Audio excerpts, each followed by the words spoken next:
Assalamualaikum selamat datang kembali di channel saya ya kan. Hari ini saya akan melanjutkan tentang Fujitsu RAW F01J. Kalau pada video sebelumnya saya tes jaringan smartfren dan buka paket. Nah, pada video kali ini saya akan mengetes serta mereview tentang handphone ini kan. Oke, kita bahas yang pertama dari harganya dulu kan ya. Jadi harga pada saat saya beli dan buat video buka paket kemarin kan, harga yang saya dapatkan ini adalah Rp780.000 ya. Harga segitu untuk Snapdragon 625, kemudian RAM 3GB, LCD atau bentang layarnya 5,5 inch 4G Plus ya, dan support jaringan smartfren. Nah, ini yang paling banyak ditanyakan. Dan mungkin banyak yang mengharapkan ya, handphone Docomo, entah itu Fujitsu, kemudian Sharp ya, mendukung jaringan smartphone. Nah, handphone ini mengakomodir semua itu kan. Maka tidak heran stok yang datang, kemudian respon pasar yang cukup masif, membuat handphone ini sempat hilang di peredaran, kemudian muncul ya sedikit dengan harga tentunya naik ya. Pada saat awal naik itu sekitar 50.000. Nah, sekarang ternyata lumayan ya naiknya. Kenapa bisa naik seperti itu? Bisa jadi stoknya yang terbatas dan permintaan pasar yang tinggi. Ini sempat dialami oleh kalau tidak salah ya, Sharp SH04 atau yang SHV34 dulu ya. Jadi harganya naik waktu itu awal kalau tidak salah 1,2 juta ya, naik sampai 1,6 juta. Nah, kita cek yang pertama harga sekarang untuk Fujitsu RAW F01J kan. Jadi saya sudah membandingkan di 3 e-commerce ya, harga masing-masing ya. Yang pertama kita buka OLX. Di OLX ini sudah saya cek ya, pencariannya seluruh Indonesia hanya muncul 2 kan. Yang pertama ini Fujitsu F01J. Ini seller yang menjual dari Tulungagung kan. Nah, sayangnya kalau OLX ini tidak bisa agan-agan langsung transfer kalau belum paham ya, atau belum tahu sellernya.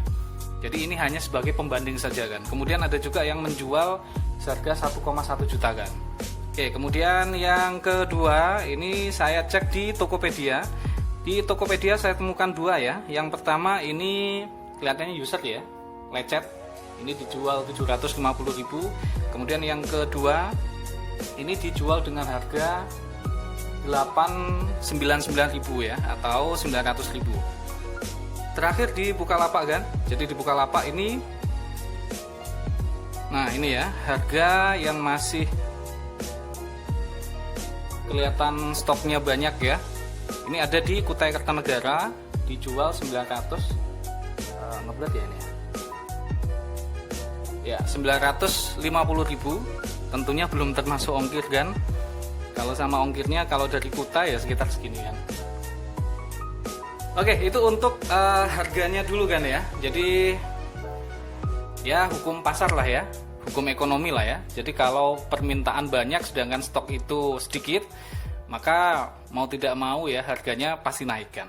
Oke, kemudian kita bahas yang kedua ya, mengenai fitur keamanan di handphone ini serta fitur standar ya. Jadi handphone ini mendukung double tap to wake. Ini kalau agan-agan ketuk ya. Nah, ini sudah muncul seperti ini. Dan ini ya, yang kemarin mungkin saya ralat ya pada saat first impression di buka paket ya. Jadi yang kelihatan menonjol ini adalah iris scannernya kan, bukan kameranya ya. Kamera depannya yang beresolusi 5 megapiksel ini justru terletak yang di sebelah kirinya, kecil ini kan ya. Nah, di sebelah sini, nah ini adalah sensor infrared ya. Nih, jadi kalau agan-agan gunakan pada malam hari dan kondisi ruangan agan-agan betul-betul gelap total, nah dengan bantuan ini ya, infrared ini, iris scannernya masih bisa mengenali dengan baik dan cukup cepat.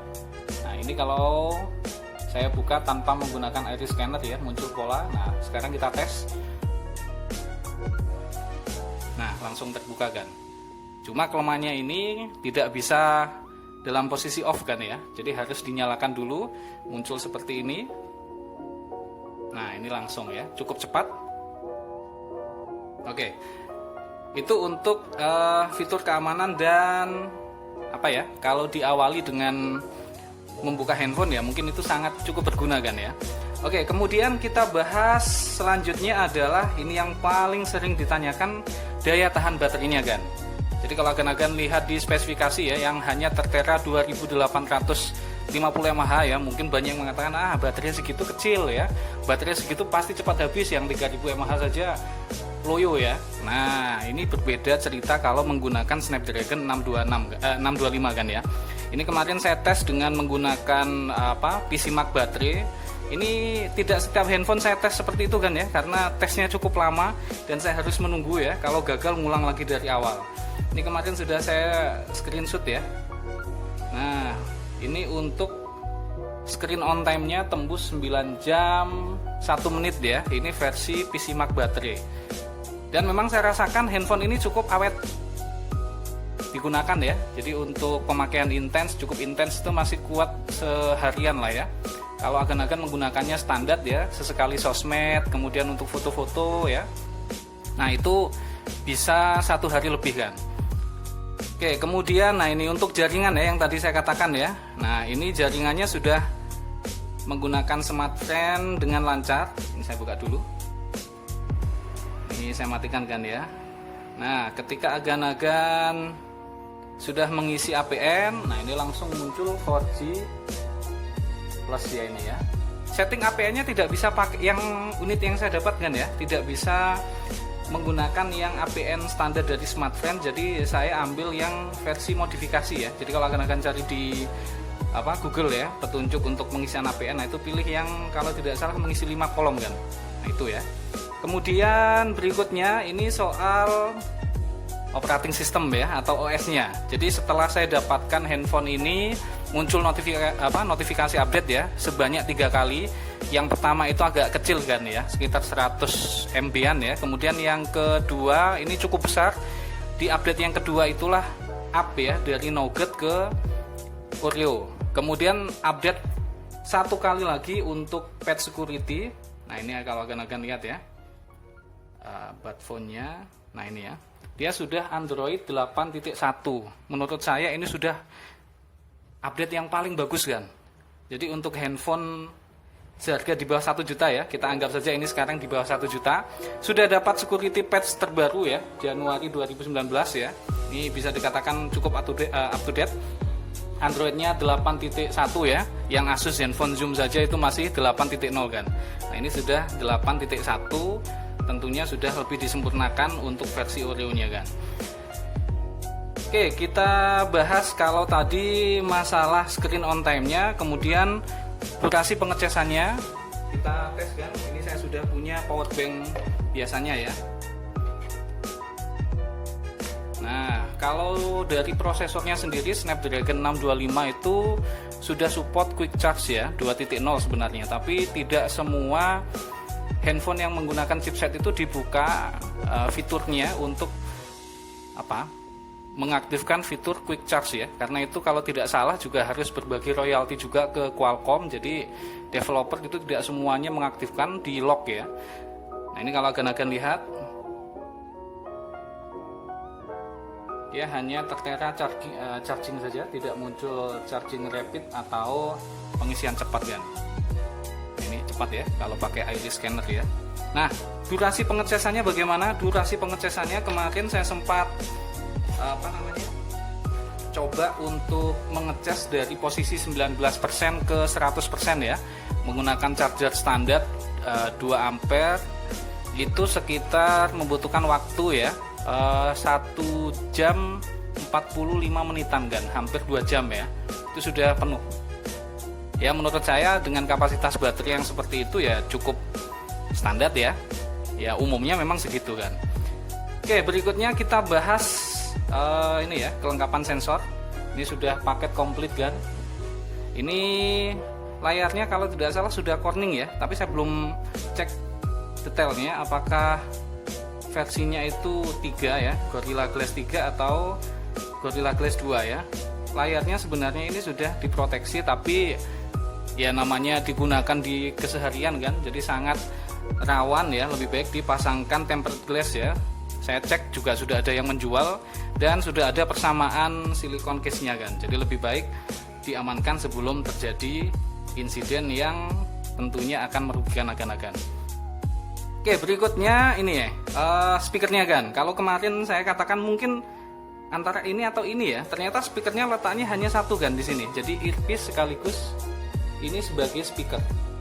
Ya kecil ya, tapi minimal kalau digunakan untuk ngegame tidak akan tertutup karena speakernya di sini dan tentunya mono kan ya. Oke, berikutnya, nah ini yang bertanya mengenai NFC.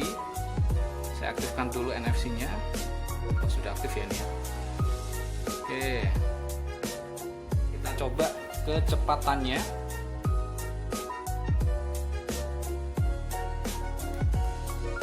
Kok tidak ada ini? Nah, oke, kita coba lagi.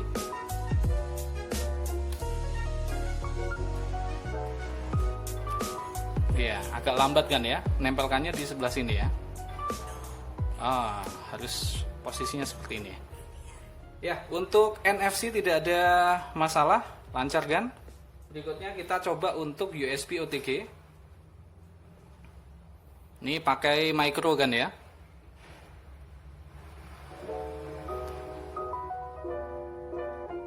Oke, kita cek di file manager.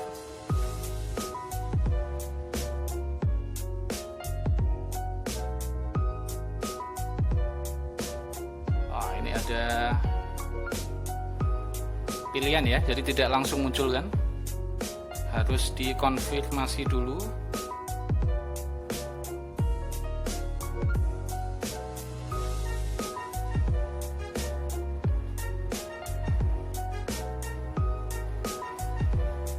Ya seperti ini, support kan ya untuk penggunaan USB OTG. Oke, saya langsung lepas saja kan. Oke, berikutnya kita bahas fitur kameranya kan. Jadi kalau agan-agan sudah biasa dengan user interface kamera Fujitsu ya, memang seperti itu ya. Tidak ada yang spesial untuk pengaturannya. Ini kalau agan-agan pilih menu, ini ada beberapa pilihan. Yang still ini pilihannya seperti ini, ordernya kita buka. Nah, seperti ini kan. Kemudian kalau agan-agan pilih rapid picture, nah pilihannya seperti ini beruntun ya. Kemudian untuk videonya kan, nah video menggunakan kamera belakang ini bisa agan-agan atur sampai beresolusi 4K. Kemudian ini panorama. Oke, berikutnya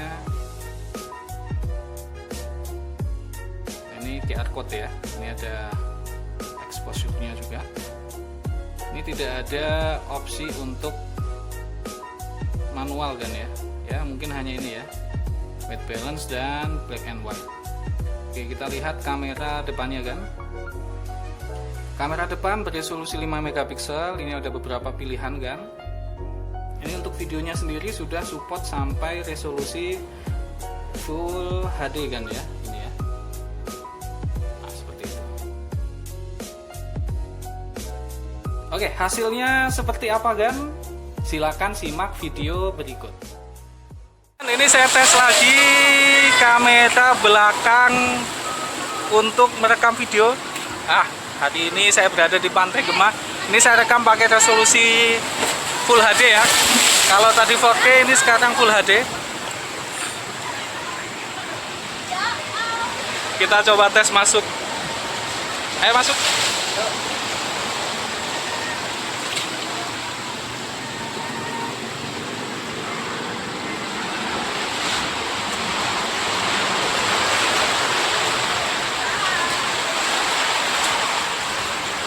Oke, ombaknya lumayan besar kan.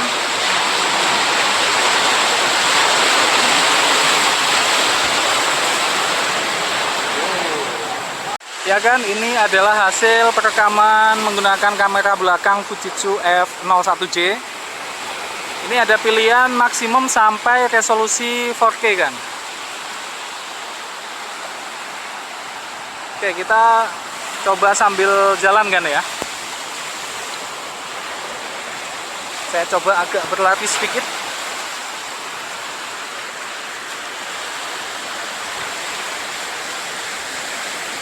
Ya, handphone ini belum mendukung OIS maupun AIS. Jadi mungkin tadi agak shaky ya. Oke, kita coba kalau mengambil video jarak dekat. Ini saya sedang berada di Pantai Coro Tulungagung. Ini pasir putih kan, tempatnya masih cukup sepi ya.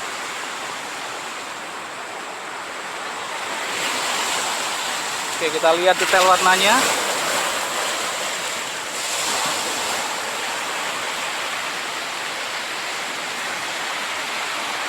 Ya kan, ini adalah tes kamera depan Fujitsu F01J. Ini saya pilih setting yang paling tinggi kan ya, Full HD. Silakan dinilai sendiri kualitasnya seperti apa. Ini saya sedang berada di Pantai Coro Tulungagung. Nah, perjalanannya lumayan ya. Ini pasir putih kan, bisa dilihat. Oke, ini sore hari sekitar pukul 3. Kita tes sambil jalan kan ya, apakah stabil ataukah tidak ya.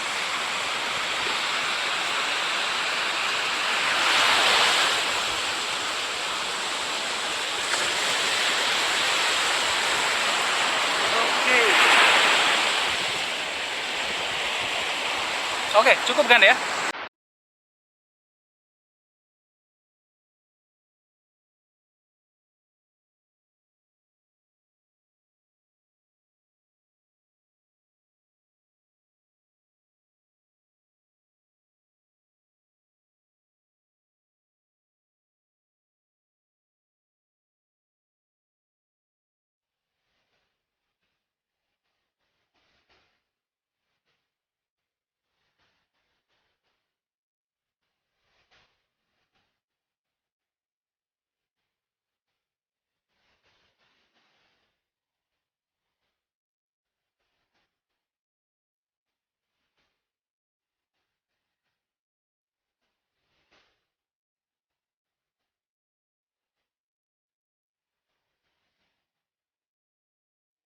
Ya, itu tadi kan ya untuk hasil perekaman maupun foto dari Fujitsu F01J. Itu saya pikir ya lumayan ya, 23 megapikselnya.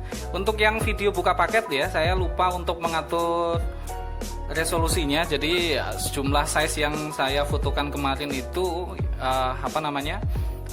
dengan resolusi 17 megapiksel kan ya. Jadi setelah saya naikkan menjadi 23 megapiksel, hasilnya ya cukup lumayan untuk keadaan yang siang ya. Keadaan siang itu hasilnya cukup bagus.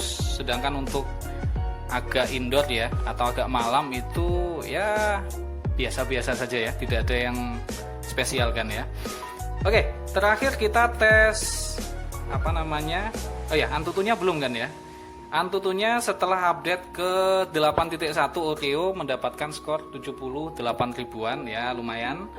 Standar segitu ya kelihatannya ya untuk Snapdragon 625 yang sudah mendapatkan update Oreo entah itu 8.0 atau 8.1. Ini 78.000, selisih sedikit dengan Zoom S kemarin yang punya SoC sama, mendapatkan skor 80 ribuan.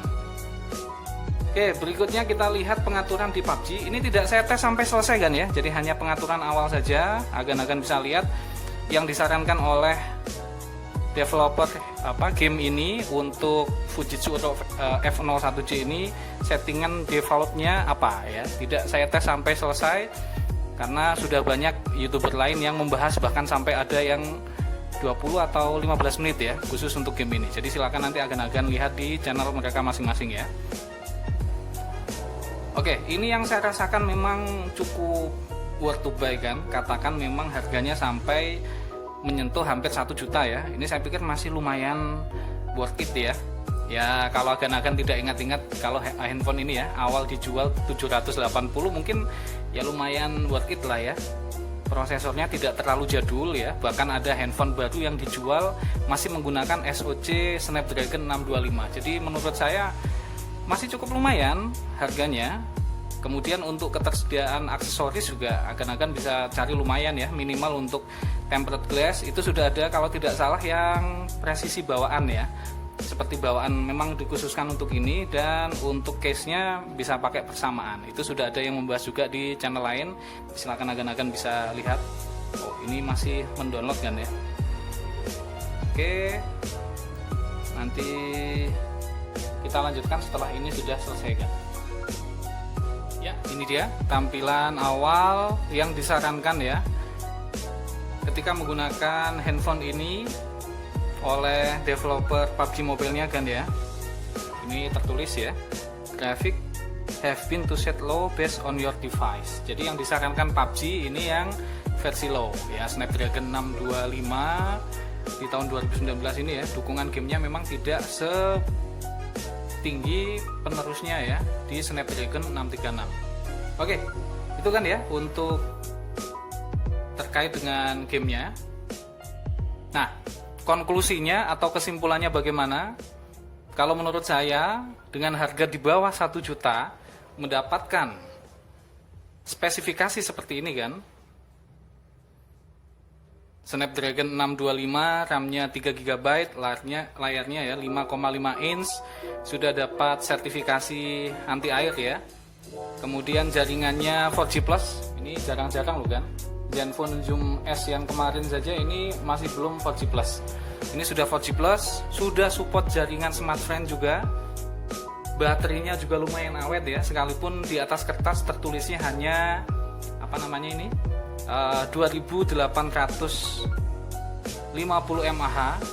Yang penting sebenarnya dalam sebuah handphone itu user experience-nya kan. Jadi kalau spesifikasi di atas kertas itu tinggi, ternyata hanya bisa agan-agan nikmati selama beberapa jam, sedangkan waktu yang agan punya itu 24 jam, menurut saya itu tidak sebandingkan. Jadi handphone yang paling penting, ya ini kembali ke selera masing-masing ya, tapi kalau menurut saya pribadi yang penting adalah user experience kan. Oke, mungkin itu kan video tes dan review pribadi saya ya, tentunya mengenai handphone viral Fujitsu Oro F01J seharga di bawah 1 juta kan. Bagaimana pendapat agan-agan yang sudah pakai? Silahkan tulis di kolom komentar kan ya. Yang belum punya dan ingin mempunyai ini ya, saya doakan semoga lekas dapat stoknya dengan harga yang terbaik ya. Tentunya dapat unit yang normal, karena yang saya dapatkan ini kebetulan yang mulus, tidak ada minus. Kemudian harganya juga masih di awal-awal ya. Nah, ini saya membuka luka lama ya untuk agan-agan yang ingin beli ya. Oke, itu kan, sampai jumpa di video saya selanjutnya. Sebelum saya tutup video ini, jangan lupa kan untuk apa? Ya, subscribe kan ya. Subscribe, like dan share, karena subscribe itu gratis kan. Oke, bye bye kan. Assalamualaikum.